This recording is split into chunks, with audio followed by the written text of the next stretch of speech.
नमस्कार, मेरा नाम है रामकिशोर पारचा और आप देख रहे हैं दिल्ली इंटरनेशनल फिल्म फेस्टिवल का YouTube news channel cinema with star. और इन दिनों हम कर रहे हैं अपने सिनेमा के बारे में बात कम, लेकिन राशियों के बारे में बात ज्यादा, और जातकों के किन राशियों के क्या होंगे प्रभाव और उनका कैसा रहेगा परिचय और मूवमेंट और आवागमन। लेकिन 9वीं राशि जिस पर हम बात करेंगे वो है धनु राशि, और धनु राशि का मतलब है निशाना।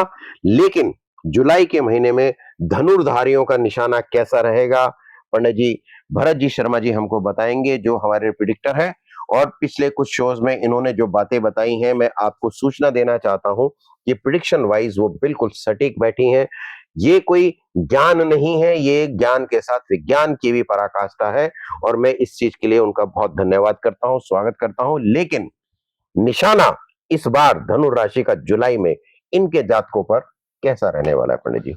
और एक बात और मैं बता देता हूं कि जो धनु राशि के जो लोग हैं शांत स्वभाव के होते हैं, सरल होते हैं और ज्ञानी होते हैं। बहुत ही एक तरह से कहें तो दुनिया समाज से कटे हुए रहते हैं, जिसको बोलते हैं मुखर किस्म के तो होते हैं, लेकिन आत्म केंद्रित होते हैं, पर जिसका नुकसान भी होता है। कैसा है, आप मूवमेंट को देख रहे हैं? बहुत अच्छी बात है आपकी, और बहुत अच्छी बात कही है आपने कि मैं भी धनु राशि में हूँ। अच्छा। पर मैं दुनिया से कटा हुआ नहीं रहता, मैं दुनिया के समीप रहना चाहता हूँ। सभी रहते हैं और रहना भी चाहिए, लेकिन जैसे सर ने बताया कि धनु राशि वाले हैं शिकार करते हैं, क्योंकि उसकी धनु पकड़ने वाला एक वो है। लेकिन इस जुलाई के महीने में धनु राशि वाले शिकार होने से बचें। अच्छा, करने का तो बात अलग है, लेकिन होने से बचे। क्यों? क्योंकि इस महीने में आप लापरवाही ना बरतें। किस के शिकार हो सकते हैं वो? आप किसी के भी शिकार हो सकते हैं। अगर आप प्रेम संबंध में हैं तो अपनी प्रेमिका के शिकार हो सकते हैं, उसके भाई के शिकार हो सकते हैं। अगर आप विवाहित हैं तो अपनी बीवी के शिकार हो सकते हैं। आप नौकरी पेशा हैं तो बॉस के शिकार हो सकते हैं। अच्छा।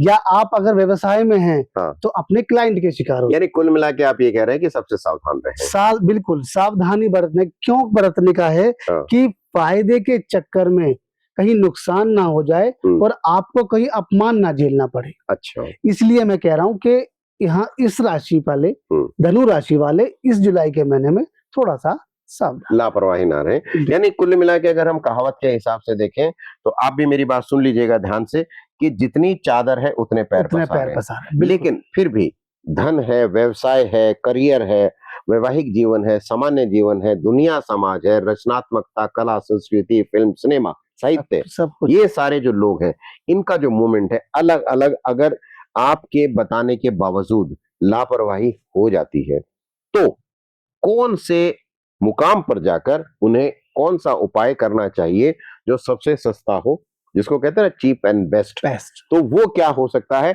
और उपाय करते समय किन बातों का ख्याल रखना चाहिए? तो जैसे आपने पूछा कि किस सावधानियों को बरते, तो मैंने जैसे आपको बताया कि पूर्वार्ध वाले जो हैं वो थोड़ा सा समय को अपना बैक करते हुए, और व्यवसाय वाले हैं, नौकरी वाले हैं या पढ़ने वाले बच्चे हैं, वो थोड़ा सा सावधानी बरतें। और सावधानी बरतने के लिए आपको क्या करना है कि सूर्य भगवान को आपको जल देना है, थोड़ा सा मीठा और थोड़ी सी हल्दी। सावधानी कहाँ हुई पंडित जी? तो उपाय हुआ। हाँ, उपाय पूछा ना। लापरवाही अगर हो जाए तो लापरवाही के लिए तो आपको मैंने बताया कि अपने वाणी पर कंट्रोल करें। अच्छा, मीठा। और दूसरी बात की जैसे लापरवाही ये हुई कि थोड़े के चक्कर में, थोड़े ज्यादा के चक्कर में आप थोड़ा भी खो देंगे। अच्छा, मतलब अति उत्साही ना बने। बिल्कुल, जैसे आपने कहा कि प्रेम संबंध वाले हैं, व्यवसाय वाले हैं, कि ज्यादा बढ़ाने के चक्कर में जो आपका छोटा सा है वो भी आपको जाएगा तो नहीं, हम नहीं कहते, लेकिन बिगड़ जाएगा। अच्छा, कोई फायदा नहीं है उसका, आपको नुकसान झेलना पड़े। प्रेम संबंध वाले हैं कि कहीं उतावलेपन में या अपने बड़बोलेपन में, ज्यादा प्रेम के चक्कर में कहीं जो थोड़ा सा मिल रहा है वो भी चला जाए। तो इसीलिए मैंने कहा कि थोड़ा सा अपने आप को काम कंट्रोल रखें। तो ये जो कंट्रोल करने वाली बात आप कह रहे हैं, ये चीजें जो है ये तो हर राशि के जातक के साथ है कि वाणी कंट्रोल करनी है, संयम बरतना है, लिमिट में रहना है।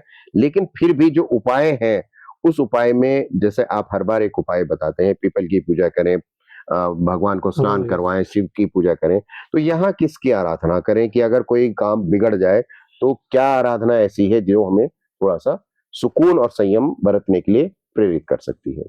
बिल्कुल सच बात है। इसमें आप विष्णु भगवान की पूजा करें। अच्छा, विष्णु भगवान की। और विष्णु भगवान की पूजा के साथ-साथ आप अगर कर सकते हैं तो बृहस्पतिवार के दिन 2 केले भगवान विष्णु के चरणों में चढ़ा दें, क्योंकि धनुराशि जो है उनका जो स्वामी है वो बृहस्पति है, और बृहस्पति जो ज्ञान का परिचायक है, तो मतलब पीला आप ये कह रहे हैं? पीला वस्त्र दान कर सकते हैं, हाँ। पीली चीजों का दान कर सकते हैं। अच्छा। और बृहस्पतिवार के दिन ज्यादा कुछ नहीं कर सकते, तो 2 केले भगवान विष्णु के चरणों में, पीले रंग के। तो मतलब आपकी जो लापरवाही से बरती गए नुकसान की भरपाई हो जाएगी, भरपाई हो सकती है, लेकिन ये सिर्फ जुलाई के महीने के लिए, वो भी उत्तरार्ध में, पूर्वार्ध में नहीं और मध्याह्न में नहीं।